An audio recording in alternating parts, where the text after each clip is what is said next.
Hello, everyone. Welcome to another Prepper podcast. And today I'm joined by a YouTube Prepper veteran.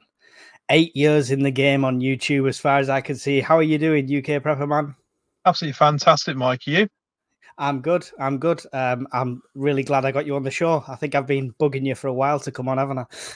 Glad to be here. Glad to be here, mate. I'll start with the boring questions that everybody gets asked. Because, I mean, your name says it anyway, but are you a prepper? Do you class yourself as a prepper? I think I am, and I think in truth, most of us are.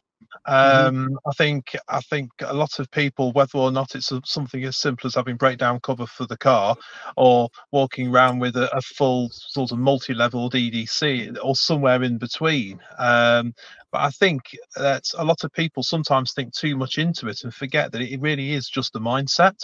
It's the idea, rather than having all the sort of all the gear and no idea mentality. It's about having that mindset of just having things in place so that when things go bad, you are a little bit ahead of the curve. You've got that little bit of an edge, and that's something that I think many people can do. Do you think the word prepper's got that kind of stigma around it because of obviously our American cousins are a bit more extreme with things than we are, and they've kind of got that tinfoil hat reputation a bit, haven't they? Yeah, I think the our friends across the pond have got a distinct advantage, not only in the type of equipment they can carry, but but also with their land space, the sort of population sort of density and available land space we just haven't got in the UK. And so the idea of everybody suddenly piling out and going into an area where they're going to have 10 acres to themselves just absolutely isn't feasible. So a lot of what is getting promoted now is people to plan and prep so that they can actually bug in, so to speak, rather than this idea of bugging out with a nice AR-15 like our American cousins will have on the back. Because can't have that either, so.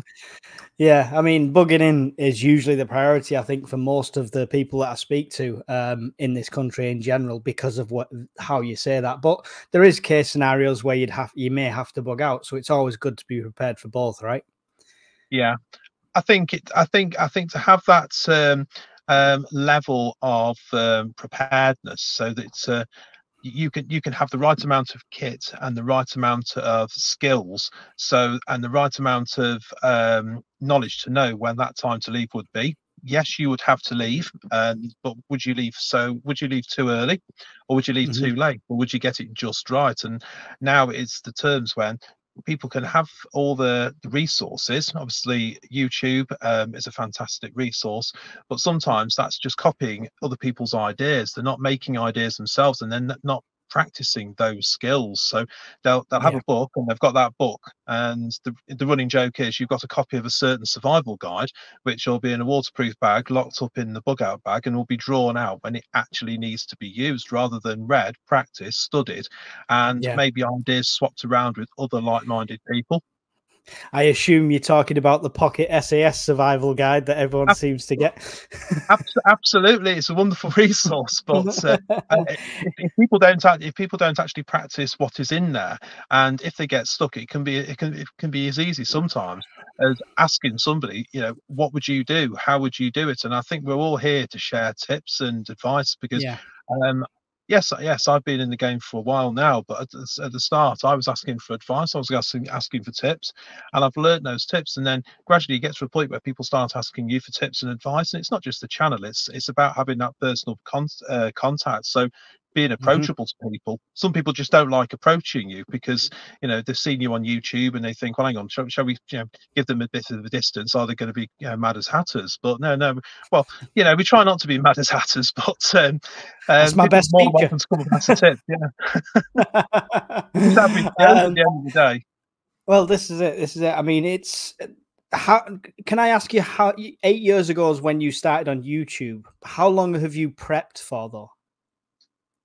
Well, I've been probably prepping for I would have said most of my adult life. I mean, Mhm. you could go back, go back, I suppose, into the Cubs and the Scouts where we all had Be Prepared kits.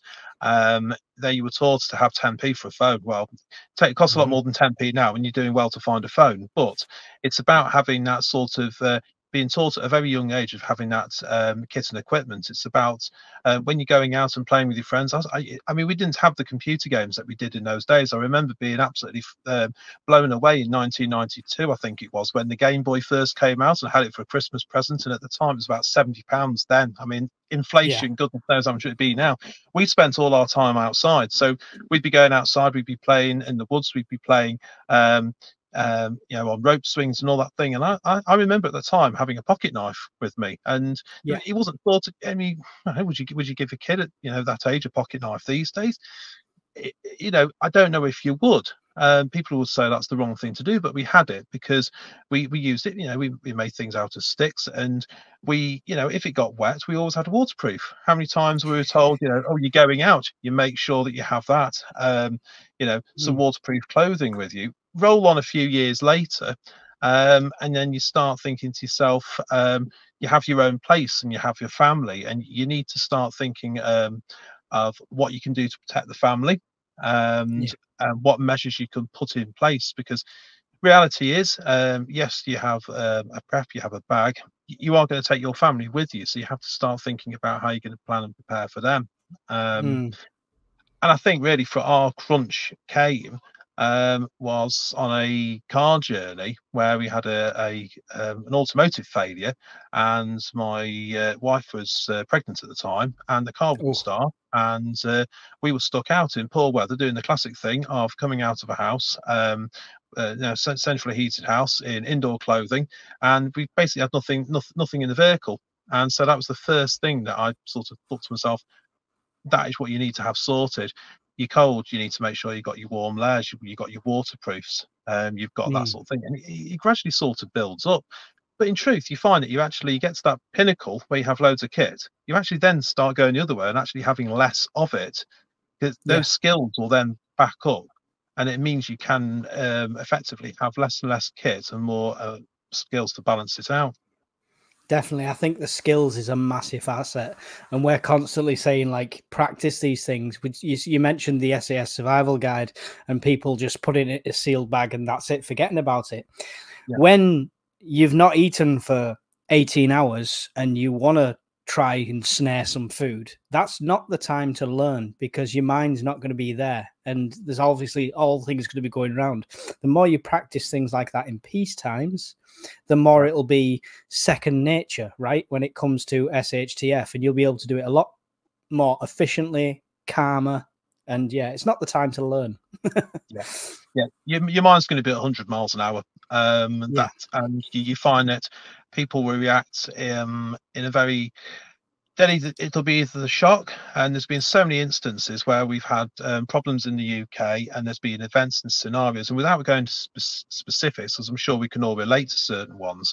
Hmm. And sometimes there's the panic aspect, sometimes there's the emotional aspect. It's trying to be that sort of level-headed person and to deal with that problem. But it is prevention better than cure.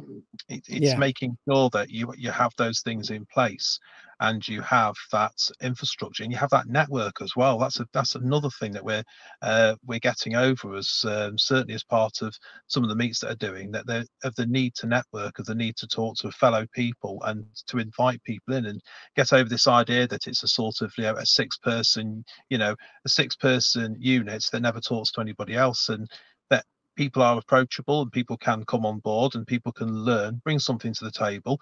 Because you know what, some people think they haven't got any ideas to bring. You start talking to them and Yeah. they know an awful lot, and but Hmm. maybe they're just not that confident in doing it. It's getting over that confidence as well. Yeah, it's kind of anything like that. I see that with the gym. When people are going to go to the gym for the first time, they don't want, when they eventually drag Remember themselves that there. day. Yeah, they eventually drag themselves there. They'll stay on the machines and what they're comfortable with, and they'll stay away from the free weights area because they think it's intimidating. What they don't realize is everybody else there has only got half a clue. Yeah, So everybody's learning constantly. And I would say the same in this game. You could have been a prepper for 20 years. You cannot, no prepper, even for 20 years, can say, I can't learn anything more. I know everything. There's always something new to learn. And that's what my channel's all about with that.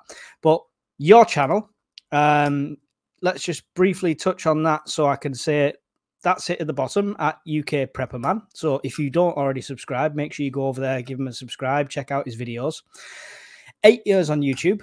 I mean, that's quite a feat in itself. You've got some really good kit reviews on there that have landed quite well on the YouTube community. Did you ever have worries about the OPSEC side of things doing YouTube? Come again.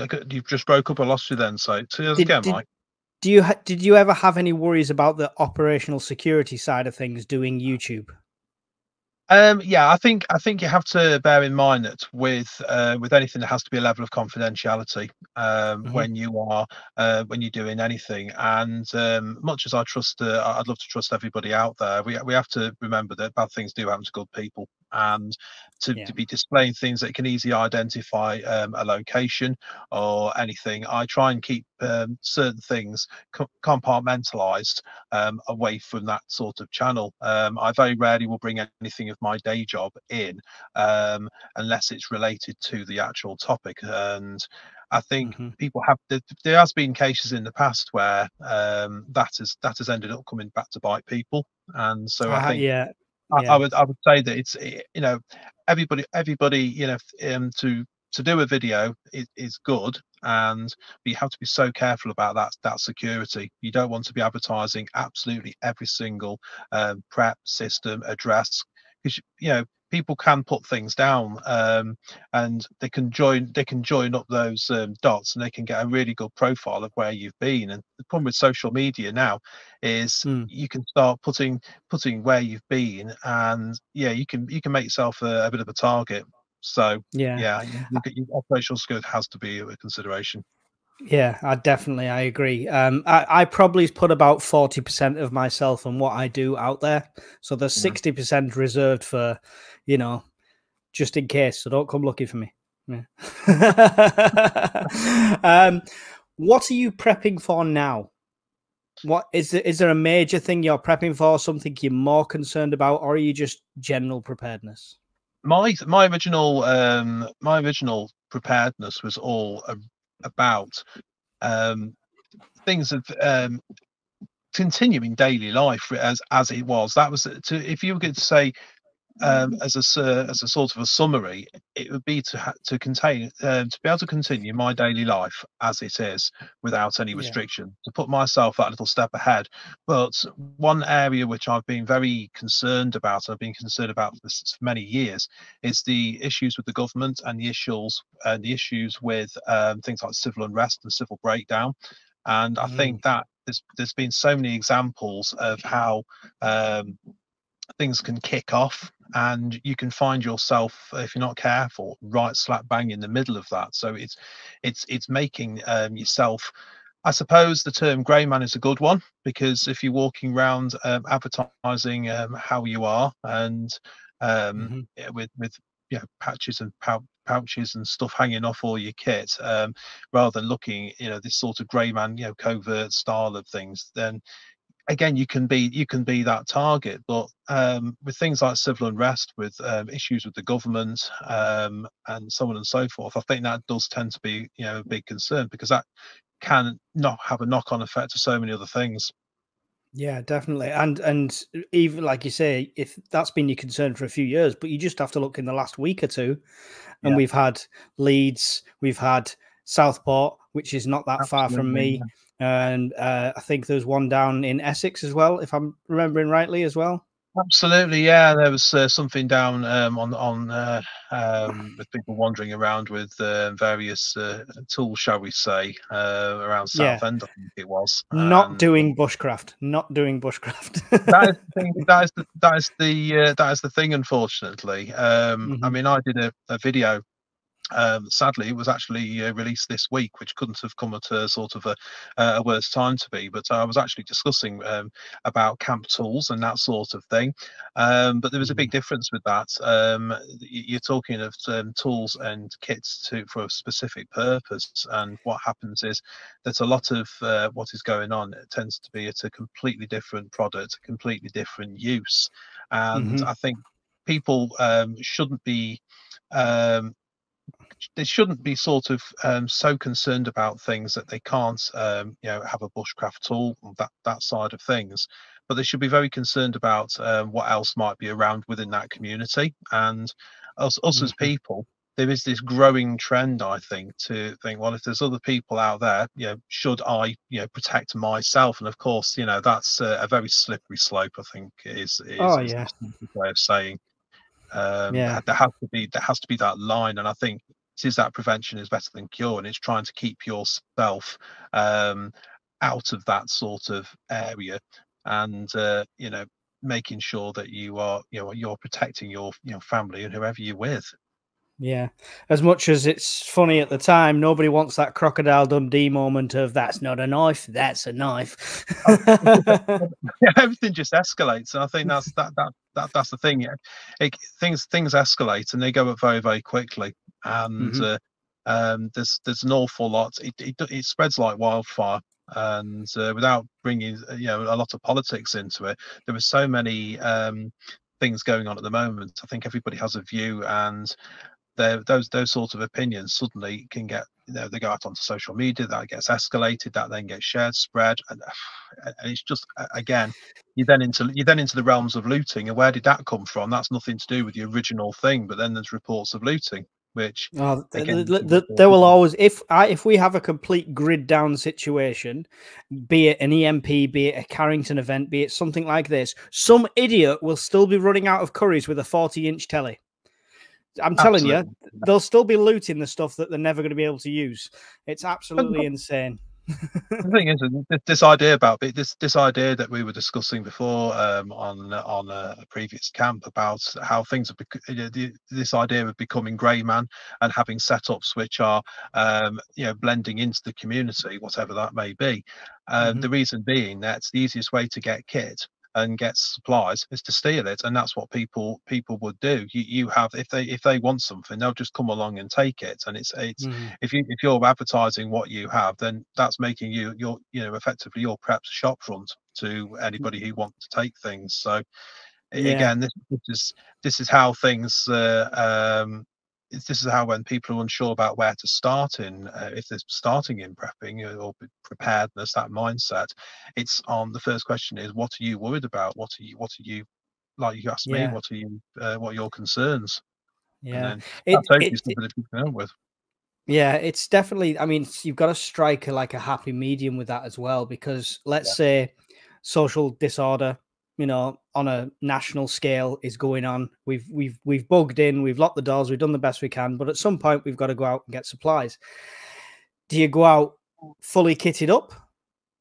Crossbow on my back, machete in my hand, and yeah, then people are that because you're either going to be scaring off the right kind of people or attracting the wrong kind of people. Do you know what I mean? So it's trying to yeah, find that happy medium. It's like our friends over the pond. If you've got a full armory in your shed, are you attracting people to come and take that, or are you going to protect yourself? Do you really need 26 ARs? If yeah. you only got They Yeah, that's unfortunately where things can end up. I mean, the phrase that's been used so many times in the past is that bad things do happen to good people, and people will sometimes sit there thinking, well, it's never going to happen to me. I'm never going to be a victim, and Yeah, you don't want to be a victim. You don't want to be there, because unfortunately, with the other side of things at the moment is there's not necessarily going to be somebody there that's going to be either there at all or there in time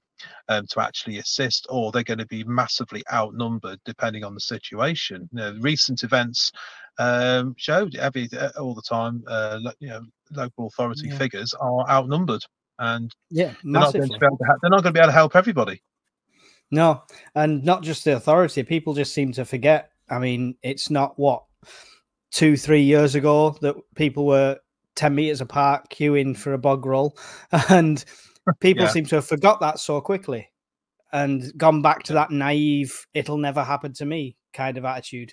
Because I get what you're saying about not being a victim. I think that drives a lot of preppers because they want that level of control.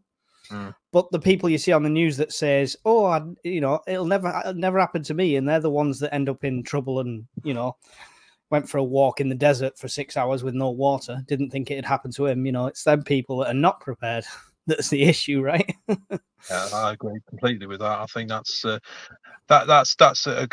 very, very good point. That Mm. when you have people who don't have any sort of setup, and something goes wrong, it can be too late. You can't then suddenly you're then playing catch up. You're on your back foot straight away, and Yeah, definitely. it's equal to trying to move. It's trying to move forward in the right direction. And yeah, you could look at what happened. Whatever thoughts and opinions are of what happened 4 years ago, that was a reset. It was a chance for people to go. You know what? Take stock now. Yeah, I think, to be honest, that for me personally, that was a great time for me to audit. I wasn't concerned Hmm. about supplies, um, but I was surprised on how quick certain areas of my supplies diminished. It was very Yeah, strange, because I always had this idea, without sort of starting a huge great topic. When you have this idea of just having a load of stuff piled up in a corner, and that's where you're going to have when everything goes bad. The way that I work is that is then we will then bring that into our main supplies, and then backfill that as we go. We yeah. don't generally have to Stock go. rotation. That's it. Stock I rotation. do exactly the same thing. Yeah, yeah. And it's surprising how quickly some things went. It's also quite strange how some things didn't get touched. And I think that was a great opportunity for me, because I had the Mhm. time, by hook or by crook, to actually go through a lot of stuff and use that time wisely. And I think some people, yeah, they just went bananas, and literally going in and stripping stuff off. And Yeah. yeah, but you roll on 4 years and nothing's changed. People still probably aren't as planned and prepped as they could be. No, and it's the weirdest thing, because planning and putting a plan in place, whether that's to do with your physical preps, whether that's to do with bugging out, whatever it is, planning costs you nothing.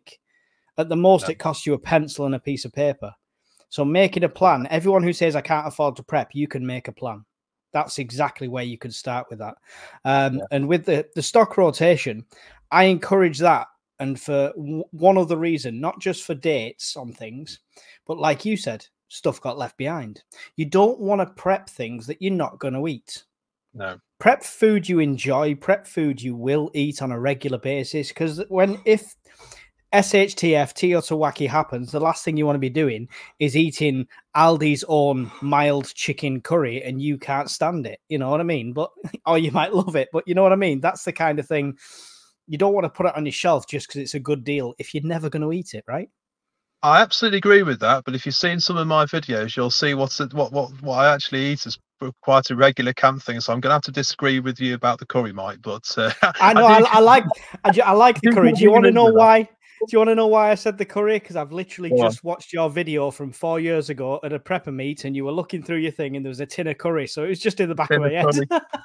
A tin of curry, it's got to be. But yeah, they're certainly more enjoyable than sort of bag after bag after bag of dried pasta with nothing to go with it, which I think was the. I think the UK's favourite food was pasta over that time, pasta and toilet rolls. Oh yeah, But definitely. Yeah, I couldn't believe it. The thing is, the toilet rolls I understand, but loads of people didn't get it. It was weird. yeah, I don't know how people don't get the fact that toilet rolls run out quick. A can of beans takes up this much shelf space, right? yeah. A pack of toilet rolls takes up this much shelf space. If they stocked as much toilet roll as they did beans, they'd need 3 stores. It's always going to run out so quick.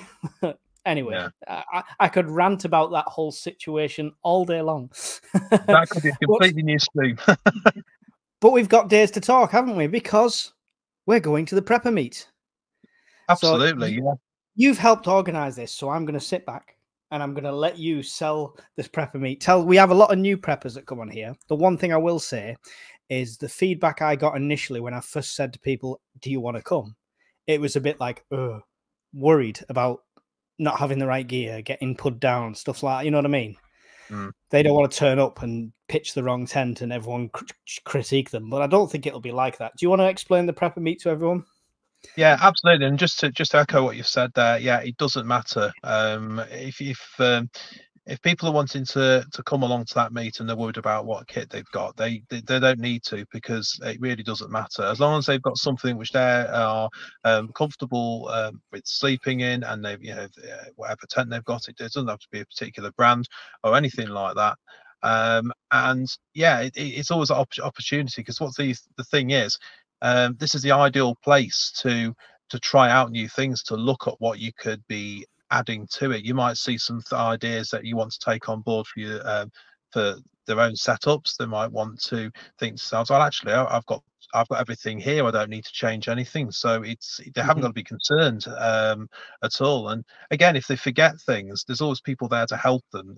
They're not just left on their own, and they're welcomed. And along with Viking, Mitch, Shovel Recce, Roger, we were discussing this and sort of putting the world to rights in terms of how would people feel coming along, maybe not knowing every single skill. Well, the great thing is that we don't know all the skills. We all know parts of skills.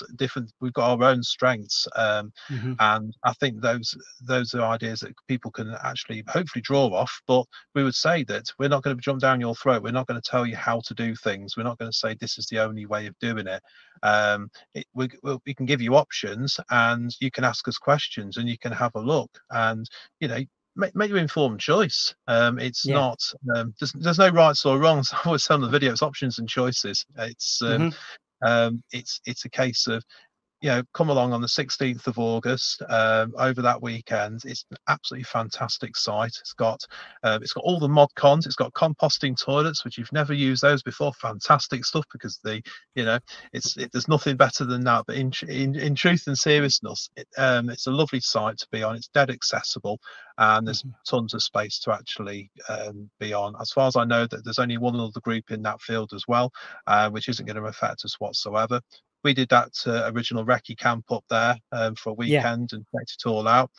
And we're thinking the idea being people can come along, and you never know, we'll learn stuff as well. We're not super perfect. We're not the authority on everything. None of us are.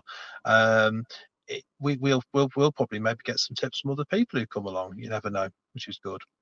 Yeah, I'm always up for learning. I'm going to be just following people around with a notepad like this. The thing is, I've got skill sets that I've not used as well for years, so people might be like that. The thing is, even if you're a brand new prepper, you're new to it, don't think you've got to be an absolute pro before you come along to a meet, right? If anything, get to a meet as soon as possible, because you're going to get advice from people that are preppers. Now, what I mean by that is, there's a lot of people that can write articles on forums and they could be sat in a basement and never prepped in their life, never been in the outdoors, never camped one day in their life, and they're trying to give you advice. Come along to a meet people that have done it, meet people that have got their hands dirty and learned from their own mistakes, right? Is that a good way of putting it? Absolutely. Everybody makes mistakes. We all make mistakes, and that's the whole idea about it. Is people are in a safe place. A question that was being put around is, with solo travelers, solo females coming along. Again, there's absolutely no issues. A lot of us are in jobs, roles, we're family people, so we're very law-abiding people. We're not a bunch of nutcases, which is always good. But it's that idea of come along, have a chat, and I mean, I don't like the term network. It encroaches of people sort of running around, leaving details with each other and all the rest of it. But the point being, that is what it is. It's having that sort of chat, but it's not in a forced way. It's a case where you can come up and you can have a coffee with somebody. How have you done that? Oh, what's that? And you can have a talk about it. You're not sort of ramming ideas down the throats or anything like that. But you're giving what I'm trying to get over is we're all receptive. We're not scary people. Come up and have a chat with us, and if you want any tips on anything, we're here to help as well. Definitely, that's awesome. So it's the Midlands Outdoor and Survival Meet. It's the 16th to the 18th. I'm going down on the Friday. Probably going to get there about 7-8 o'clock. So by the time I set up, it'll be time for a beer, a little sit by the campfire, and then a nap. So But 16th to the 18th, £10 per adult, £5 per under 18, which, I mean, I'm sorry, August camping anywhere, you cannot get it that cheap. Come for a holiday, if nothing else. Well, exactly, and I think if anybody's ever been down to any caravan parks, they'll notice that you're probably paying over £5 for a pint. So £10 for a night's camping is phenomenal value, and it's just testimony to the guys at the farm for offering it at a competitive price. And it's yes, everybody's looking to get value for money, and you can't quibble over that. I think that's really fair for what you get there. Yeah, to be fair, if I paid £10 for a campsite, I wouldn't expect composting toilets, so it's definitely a bonus. It is. I will mention it is a working farm, so if you bring a dog, they are welcome, but they must be on a lead the whole time. It's got all the details are going across the bottom. UKPrepperMan's done a video on it. Shovel Recce's done a video on it. Viking's done a video on it. All these guys have done videos and put it out there. There's the website as well, so make sure you go and check it out. Get booked in. I mean, it's cost me 20 quid to go down there for 2 nights. It's a no-brainer for me. So anyway, that's the advert over. That's the plug done. Back to you. What do you see has been your biggest hurdle prepping? I'd probably say the biggest thing would be to have the right level of kit. There's a running joke that's the more when you start doing this, you start having this everything has the kitchen sink idea, and you gradually will start to get more ideas. And it's not a case of showing off, because there's so many pre-owned second-hand bargains and things like that out there to do it, but you end up having sort of backups and duplicates, and you can have that many you can get to that point where you have that many different kits and that many different things that you start actually reducing what you have. That's not the difficult bit. The difficult bit is getting rid of some of the kit, as I say. You actually do become sentimental to some items because you've had it for that long. It's helped you out, and you think, well, actually, I don't really need this. So you end up almost sort of gifting it away for somebody to actually, to get some use out of it. So yeah, that is quite difficult to get rid of bits and pieces. You can end up sort of getting onto the hoarder, and I'm definitely not a hoarding person. I like to have sort of stuff where you can't stand just a wall of kit everywhere. So yeah, that's possibly been the most difficult thing. I'd love to say I'm not a hoarder, but the missus would not agree. Mine doesn't either. At one point, I got obsessed with tents, and like every car boot sale, when there was a tent bag, and I picked it up, and I ended up with about 6 tents. I could have set up my own campsite at one point. So the tent I'm bringing for the weekend, I've actually never had out of the zip, so I could open it up and have a giant hole in my tent. So it could be interesting. Well, I'm sure somebody will be able to show you how to do a running repair as we go. We'll get the gaffer tape out and everything already. You'll be sorted. Everything is a learning opportunity. I love that. Everything is a learning opportunity. What do your friends and family think about you prepping? Because people sometimes struggle to get family on board or tell family. So what do they think of it? I think at the start it was possibly the stereotypical side of all this different type of kit, and making this sort of transition to the our friends across the pond, and it was trying to sort of get over the fact that it is just so things can carry on at a normal rate, but it depends on. I take it as I said at the start, that it's about continuing life.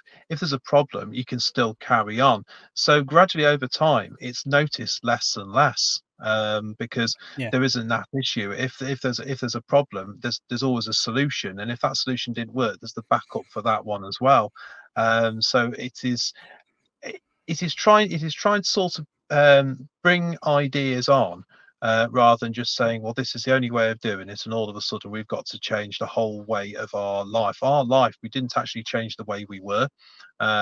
in terms of how we acted and behaved, apart from possibly, as I say, from the OPSEC side of things, just having to be a little bit careful of how you sort of publicise yourself. But apart from that, it was just, as I say, having that ability to continue, in a normal fashion. And the proof in the pudding was 4 years ago, where that's what we did. And so that is a great running test and an evaluation for us, I think.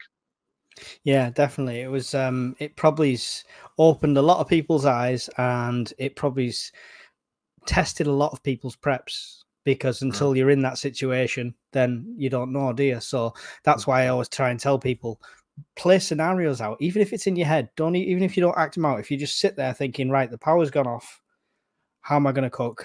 If you just think of these things or try or practice these things, you'll find holes in your own preps, and it'll help you learn that way. Yeah, so I think that's us.